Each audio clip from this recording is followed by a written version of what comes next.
Many of the hostages that you're waiting for and everybody's waiting for, those hostages, many of them are dead. Many of them are dead. And it's a horrible thing. It's a horrible thing. But many of those hostages are dead.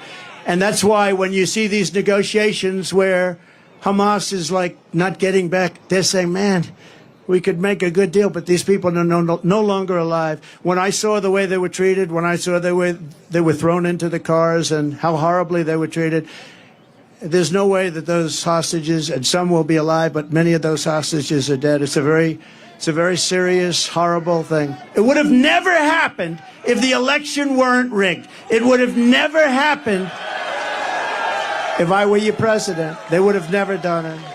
Because we have so many young people here today, I want to talk about, just for a moment, about success. Do you remember I used to give talks on success before politics? Okay, that's enough. We're going to do it. I know you're on our side, but it's enough. We're going to get them home.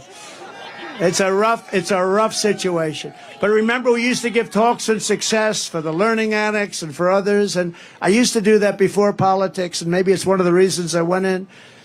But because, well, bringing our city back, it starts with getting the right leadership. It also involves men and women just like you. But I talk a lot about success, and I get paid money to talk about success. I would have done it for nothing.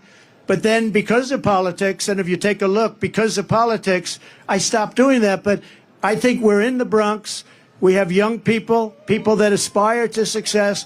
And I just wanted to know, I'm so tired of politics. Can we devote 6 minutes to success?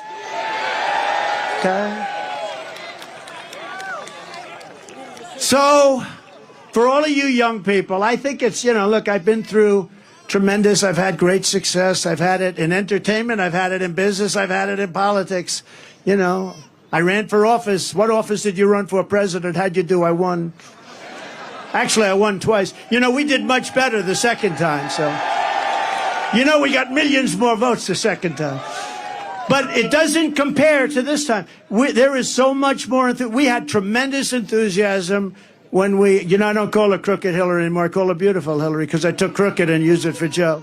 I don't like using it for two people. But we had tremendous enthusiasm in 2016. We had unbelievable more enthusiasm in 2020 because we did such a good job. In fact, one of the big problems in 2016 was the wall. It was the border. I fixed it so good that I couldn't talk about it in 2020. I kept saying to my people, I want to talk about the wall. I want to talk about the great job I did on immigration. I stopped people from coming in. They said, sir, nobody cares. You already fixed it. I said, this is a terrible thing. You fix it and you can't talk about it.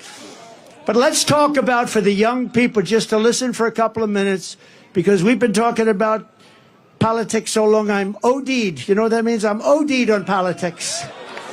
I'm OD'd on Trump. I turn on the television, Trump, Trump, Trump, Trump, all different stories, Trump. They're driving us crazy. So I believe in the expression. Did you ever hear this expression?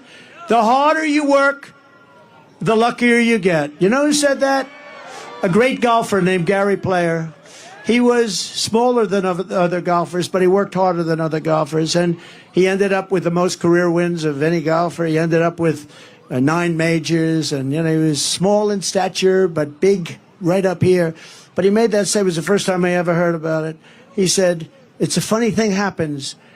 The harder I work, the luckier I get. That was an athlete saying that. Amazing, right? It's the first time I heard it. Probably been said by others, but it's true. I can tell you, if you didn't work really hard, there is very little chance that I would be standing here right now. Another part of success is something I learned from my father. I had a wonderful father, wonderful parents. I'm lucky. You got to be lucky. Got to get great parents.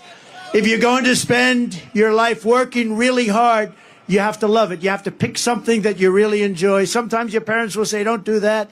But you got a little bit, in that case, you got to follow your own way. You got to love it. Ideally, you're going to love something where there's a potential, because there are some things you love, but it's not going to do you so good. So ideally, fall in love with something that's good. Some people go into a business where it's a very hard business. If you can go into business, that's an easier business, and do well. But I see it all the time. Somebody has every ingredient for success. Smart, brilliant, everything's good.